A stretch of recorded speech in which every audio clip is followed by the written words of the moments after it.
Jovan Buha! Buha!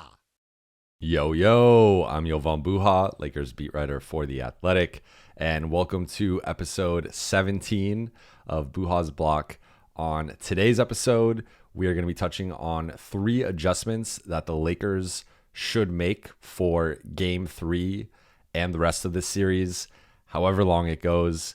I am switching up the schedule a bit today. Typically, I drop episodes on Monday and Friday, but with Game 3 being the most important game of the Lakers season, it really will determine whether they have any shot in this series. I decided to do my second episode this week on Thursday instead of Friday to touch on some of these adjustments, some things to look for in tonight's game, Game 3, and also things that I think they need to apply, not just for this game. I think they're going to have to apply it in Game 4, in Game 5, etc. So let's first touch on why tonight's game is so important from a historical perspective, and then we can get into what I believe are 3 crucial adjustments for the Lakers in Game 3 and beyond. The reason why tonight is a must-win is pretty obvious. You do not want to be down 3-0 in a playoff series. Every game from this point on in the series is a must-win. The Lakers no longer have any margin for error. The Lakers entered this series with virtually no margin for error, but whatever was remaining is gone now. Just beating them once is something they haven't been able to do in almost 500 days, and now they have to do it 4 times out of the next 5 games. And really, if you look at Game 2 and them being up 20 points at the 10-minute mark, and even 19 points there at about the 8-minute mark. Like, they blew that game. That was a missed opportunity. And when factoring in how well they played for over half that game, and the fact that they had the lead until the final couple minutes of that game, that basically means they have to win 5 of the 7 games to win this series when factoring in how the first couple went. So the Lakers are in an unenviable situation. They are facing long odds, but there's a key distinction between being down 2-0 and 3-0 in a series. So teams without home court advantage, so a team like the Lakers that are down 2-0 in the first round, go on to win that series, to come back and win that series, winning 4 of the next 5 or whatever it is, 5.3% of the time. A very low percentage, but a percentage that is larger than 0. It is possible. It has been done before. But teams that are down 3-0 in any series, regardless of if it's the first round, the semifinals, conference finals, finals, and regardless of if they have home court advantage or not, have won 0% of those series. Going down 3-0 is a death sentence. If the Lakers lose Game 3, their season is over, probably in 4 games, but maybe at 5 in the most. If they win Game 3, now all of a sudden, depending on the context of the game, they potentially outplayed Denver for over half the series despite trailing 1-2 at that point. Then they give themselves a shot to even the series in Game 4 and go back to Denver for a best of 3, with 2 of those games being in Denver, but LA all of a sudden having some momentum. But they go down 3-0, and technically, you could argue if they win Game 3, lose Game 4, it doesn't really matter. It's still a 3-1 series anyway, and they're probably losing in 5. But I think the first step is the game in front of them. The first step is winning Game 3. And here are 3 adjustments I believe the Lakers need to make to win Game 3. And these are 3 things the Lakers are internally discussing and figuring out entering the game. It's just going to be a matter of can they actually implement it, which has been a struggle for them up to this point, especially in second halves. But enough with the context.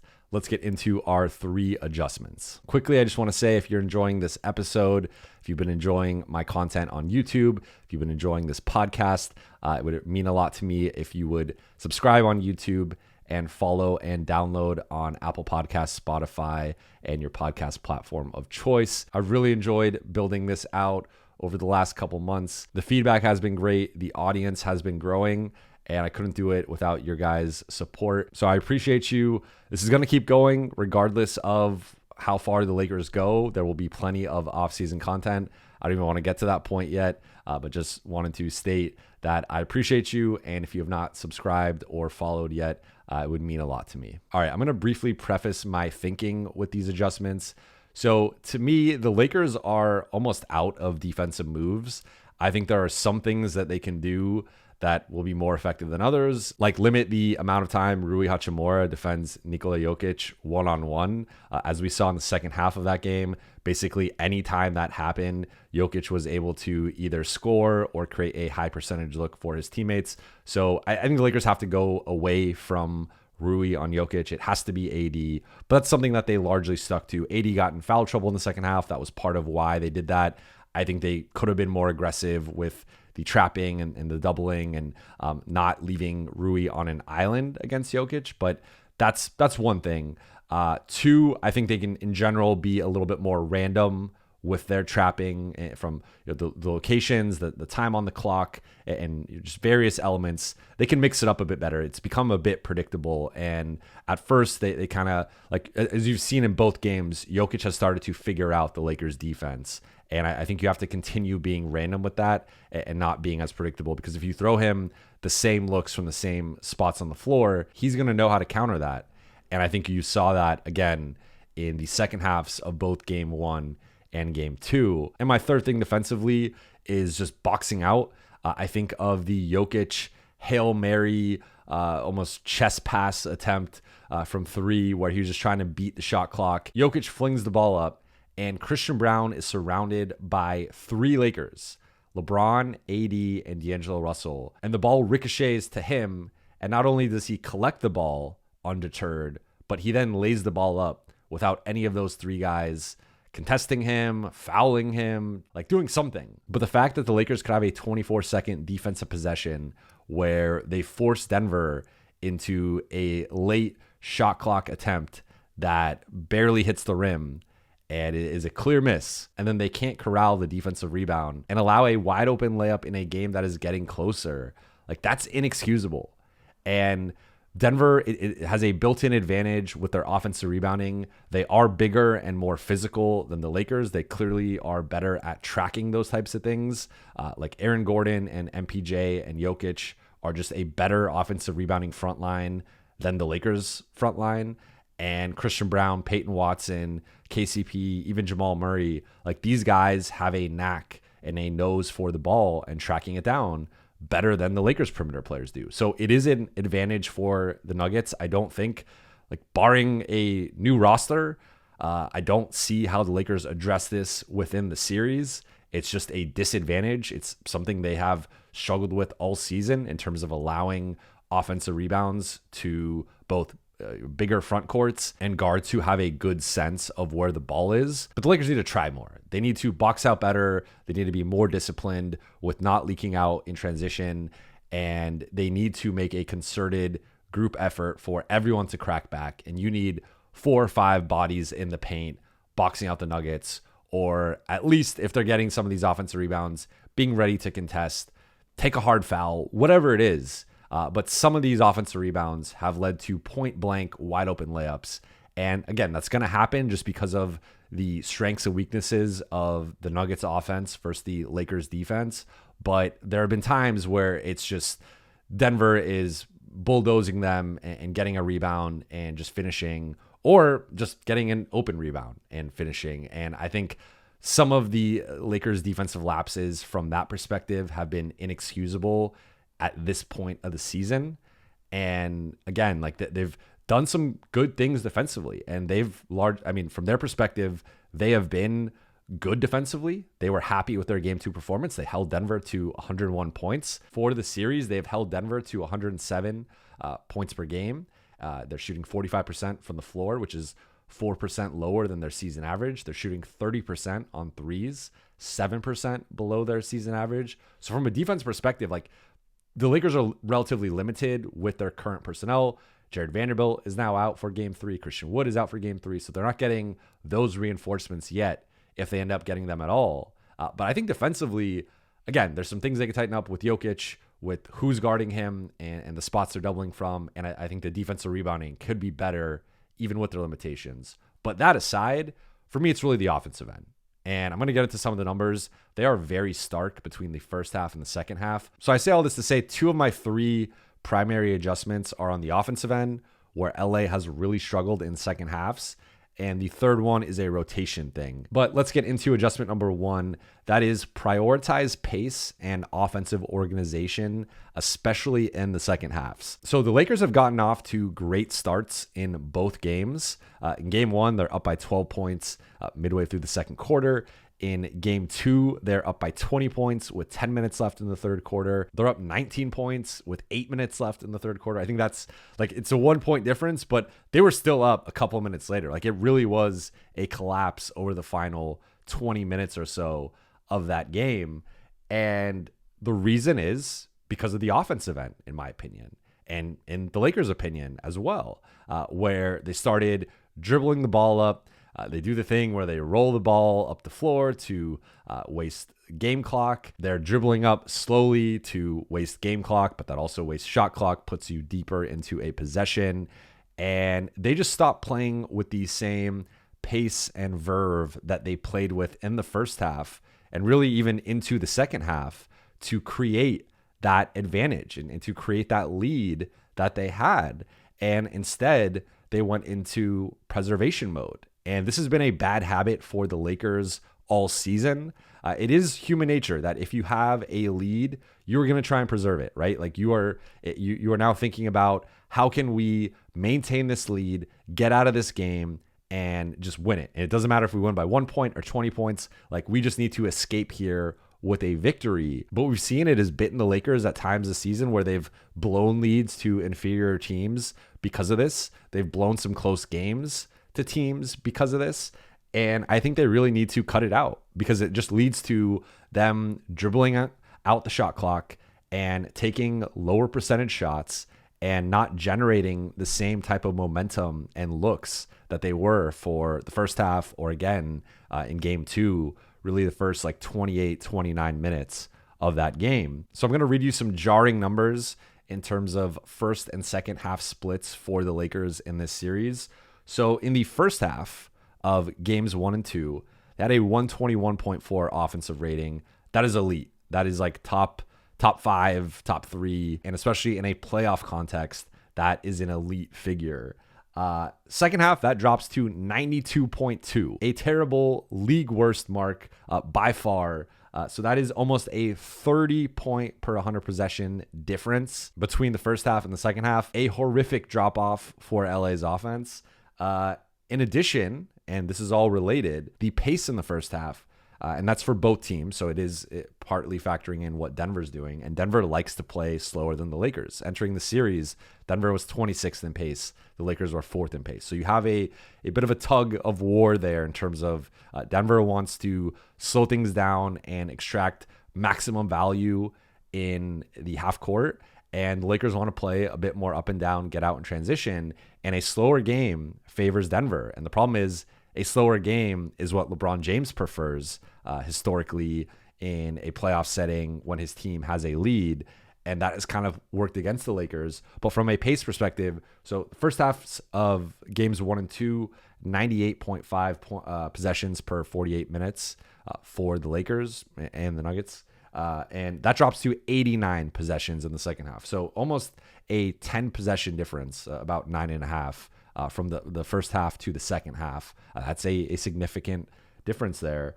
And then the Lakers' assist percentage, which has been one of the things they've highlighted over their second half offensive turnaround, is how well they're moving the ball, how much everyone is involved. That has dropped from 68.1% in first halves to 46.7%. Also a terrible mark, a league worst mark, where a lot of guys are going ISO, mismatch hunting and ISO heavy and looking for their own shot. That's almost a 22% decline in the second half. So to sum that all up, the Lakers are basically going from the best offense in the league in first halves to the worst offense in the league in second halves. They are playing at a much slower pace, and they are generating assists at a much worse level. That is how it has looked watching and rewatching these games, and it's something that the Lakers have to address. They have to stop playing preservation basketball. They have to stop worrying about, let's drain 20 seconds off the clock on this possession. It's no, like if you are running your elbow sets or your double drags or your stack actions to get LeBron and AD downhill with space, or to create open threes for D'Lo, or to create a weak side attack from Austin. Like, you need to keep doing those things into the third quarter, into the fourth quarter. And of course, there might be times where you have a mismatch or an action that is working and you want to ISO, you want to keep going to that thing. But the Lakers are getting to that portion of the game way too early. Like, if there's 4 minutes left and you're up by 20, sure, run out the clock, right? Or waste time, roll the ball up and waste time. Like, then you could start getting into those things. But the Lakers have not been in that position. Like, they were not in that position midway through the second quarter of game one. And they were not in that position early in the third quarter. Like, it almost felt like they looked at the scoreboard. They're like, oh, we're up 20 with 10 minutes left in the third. And like, we got this. And there are factors that went into that. Anthony Davis got in foul trouble. The Nuggets made an important defensive adjustment, which I am going to touch on. But the Lakers have to continue playing with the same pace, the same verve, and the same offensive execution and organization that they played with to build these leads. And if they can do that, I'm not saying they're going to win, because we've seen from Denver, like, they are not only the best crunch time team in the league, I think they're one of the best crunch time teams of all time. Like, they run their stuff no matter what, no matter the context of the game. And it's just a matter of, are they missing shots? Like, I would through the first two games, you've seen the offensive execution difference of Denver continues to run their stuff even when they're down 20 or when they have a lead in the second half in game one. Like, there was no, we're running the clock out, we're doing this, we're doing that.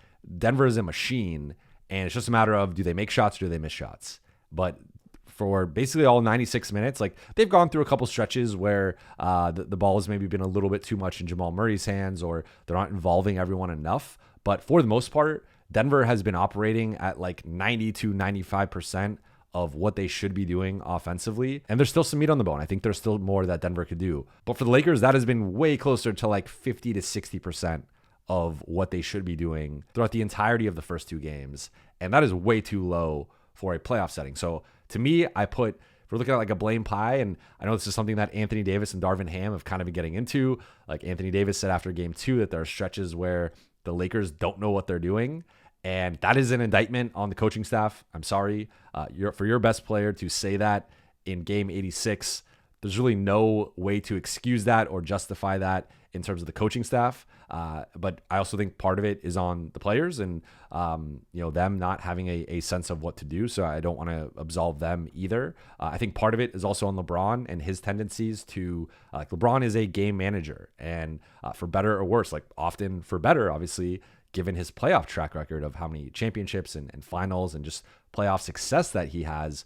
But I don't think this is a matchup you could do that against, because let's just call a spade a spade. Denver is better than the Lakers. They have a better starting lineup. Their bench has been better than the Lakers. I believe they have better coaching and adjustments than the Lakers. And their stars have been better than the Lakers for the entirety of this 10-game winning streak, and especially in crunch time. So the Lakers are at a talent disadvantage. They're at an execution disadvantage. And for them to play preservation basketball and abandon what worked to get them the lead is only going to lead to them getting swept. So the Lakers need to cut that out, and they need to figure out a way to maintain their pace and their execution and their organization for as close to 48 minutes as possible. Okay, adjustment number 2 is tighten the rotation even more. So in game one, the Lakers had 3 players play 40 or more minutes. AD played 45, and LeBron and D'Lo both played 41. In game 2, the Lakers did not have a single player crack 40 minutes, and I do not understand that. I think that, again, given the talent disadvantage that the Lakers are at against Denver, at least in my opinion, and given how well Denver's starting lineup plays together, just the continuity with the roster of them being able to plug in some of their bench guys into those role player spots and they could fill in. Like, there was a stretch where the Nuggets had Jokic, Murray, Peyton Watson, Christian Brown, and Justin Holiday against the Lakers. I want to say it was sometime in the second half. It might have been the fourth quarter. And they're doing fine with that group of 3 bench guys with their 2 stars. And the Lakers have not had that type of success with their bench in this series. So I think LA needs to ramp up the minutes for their starters. All 5 starters should be playing at least 35 minutes. I think LeBron and AD should be in the 40 to 44 minute range, depending on how fatigued they are, how are they in foul trouble, like how are they handling things defensively, do they have enough juice offensively? But for the most part, like this is go time. This is no more we're protecting feelings, we're protecting politics, we're trying to keep this guy involved, this other guy involved. Like, no, this is win or die. And for the Lakers, that means to me all 5 starters 35 or plus minutes. LeBron and AD have to be 40 plus minutes. I would say Austin I know Austin's gotten some flack for missing some shots and he needs to be better offensively, but his defensive performance on Jamal Murray has been really encouraging. I think Gabe has probably done the best job overall, but Austin has not been far behind. And I think it was a mistake in crunch time to go away from Austin defending Murray, which is something I was advocating for. And I was saying switch the Murray Jokic 2-man game with LeBron and AD. Lakers actually went to that late in the game, but it didn't end up working. Denver made their final 7 shots. So I think Austin, with his defense and had 6 rebounds in game 2, I think he's been helping out on that end more than Rui, more than D'Lo, and just been better defensively probably than both of those guys.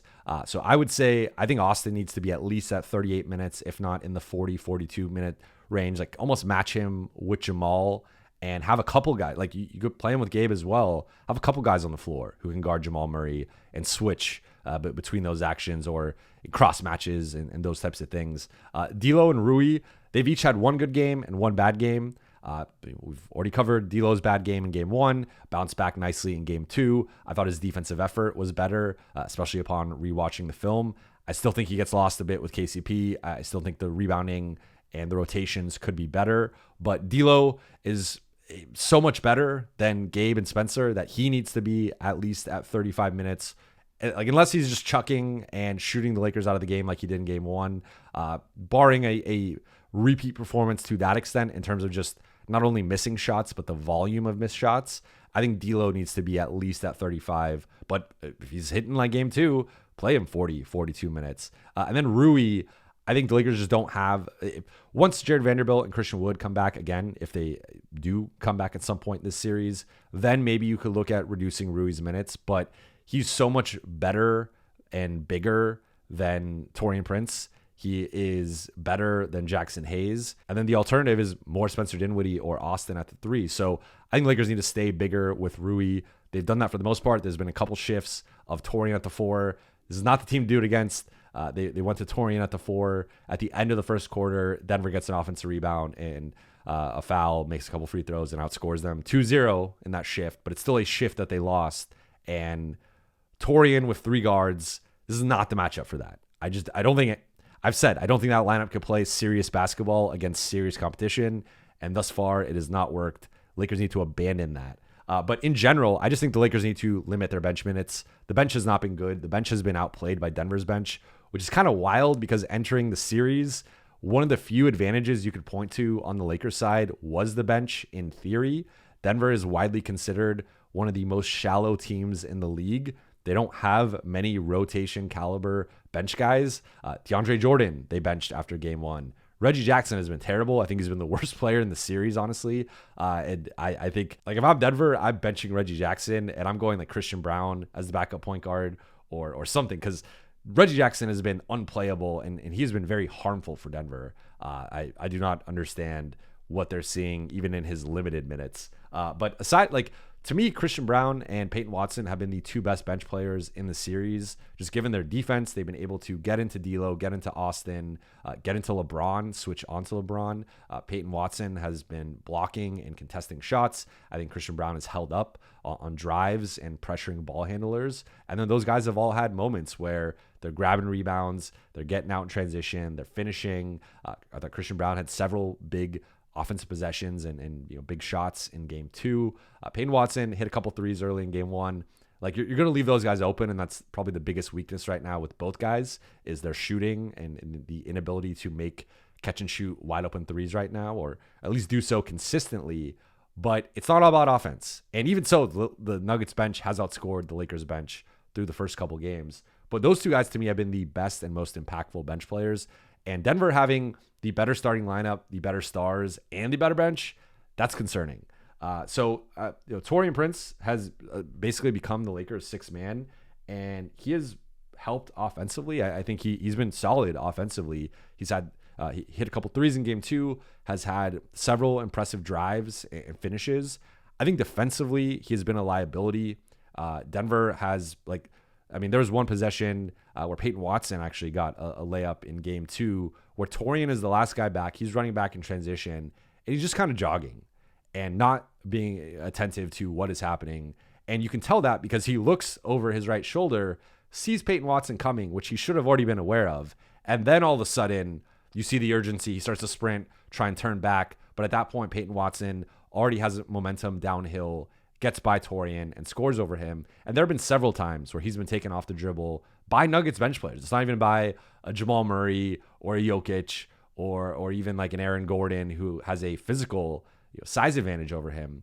He's been getting blown by. So the Torian, I think he's exceeded expectations offensively. I think he's been the best bench player in this series for LA. I think he should continue to play. It should not be at the 4, and it should probably not be more than like 14, 15 minutes. I think it's really the ceiling of any bench player on the Lakers right now, barring Vando coming back and looking like himself. But Torian, the 20, 22 minutes is just way too much. And then Gabe Vincent and Spencer Dinwiddie, neither one has made a shot. The Lakers have been outscored by 21 points in Spencer Dinwiddie's 23 minutes. They've been outscored by 10 points in Gabe Vincent's 23 minutes. Jackson Hayes has not even attempted a shot yet. So those three I look at, I think, again, Gabe has defended Jamal well. He's missed some open threes and has not been aggressive. Spencer has basically been a ghost on both ends. Although he's been fouling, he airballed / got blocked on a layup. So I think if we're reducing minutes, it's probably reducing Spencer either out of the rotation entirely or giving him a shift, seeing if he can get going, make a 3, whatever. Gabe, I think, should be at around 10 to 15 minutes. And I would like to see him next to Austin in some lineups where you can switch or do different things with Jamal and you have confidence in terms of the guys switching or rotating onto him. And Jackson's a tough one. I think Jackson's a tough one. I don't love the Jackson as the lone big lineups. I'd like to see some more with him next to AD or him next to a LeBron Rui front line. Just give him more size and more propping up. But Jackson has been, again, not very helpful in this series so far. But to recap, and we'll see what happens with Vando. We'll see what happens with Christian Wood. I think, and of course, Vando, if he comes back and can play, I think you have to give him 15 to 20 minutes, take away some of the Rui minutes, take away some of the Torian minutes, and take away most, if not all, of the Spencer minutes in terms of like 3-guard lineups. And if Christian comes back, maybe you give him the Jackson minutes. If Jackson has not proved that he can play in this series by game 3, I have some concerns about Christian's defense against this team and them stretching him out and forcing him into tough decisions. That's not a strong suit of his, but Lakers running out of options. So I think they got to downsize the rotation. It's got to be 7 to maybe 7.5 guys and really lean on the starters because those are their 5 best players. I think there's a big gap between player number 5 and player number 6. Even if player number 5, in this case, Rui, is struggling, he's still giving you more than the alternatives of Torian, who's a defensive liability and doesn't rebound, and Gabe and Spencer and Jackson, who have largely been doing cardio out there, but other than Gabe, I think, doing a good job defensively. And finally, adjustment number 3 is don't let Denver dictate the terms of engagement. So Denver made an important adjustment in the second half of game 2 where Austin hits the 3 to put LA up by 20 points with 10 minutes left.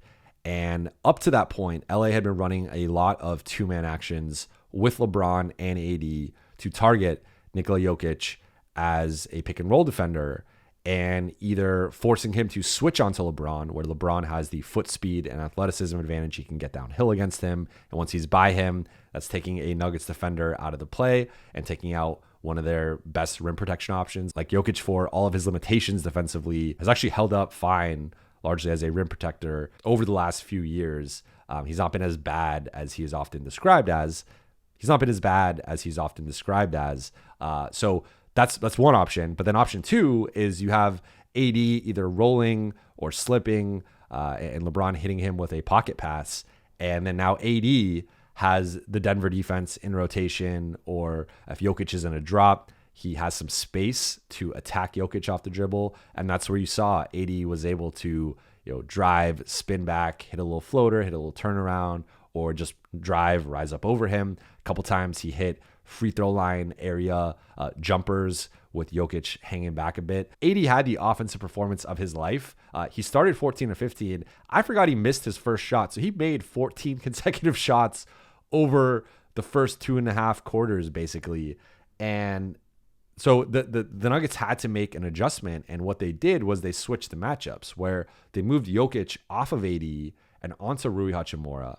They moved Aaron Gordon off of LeBron onto AD, and they moved KCP off of D'Angelo Russell and onto LeBron. So now the Lakers had a choice to make.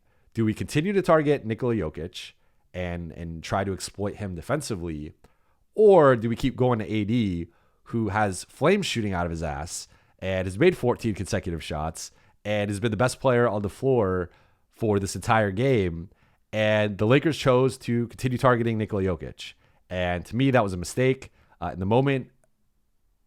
And to me, that was a mistake. That is partly what cost them game 2, because Rui Hachimura as a screener is not as effective as Anthony Davis. He struggled catching the ball. He struggled finishing.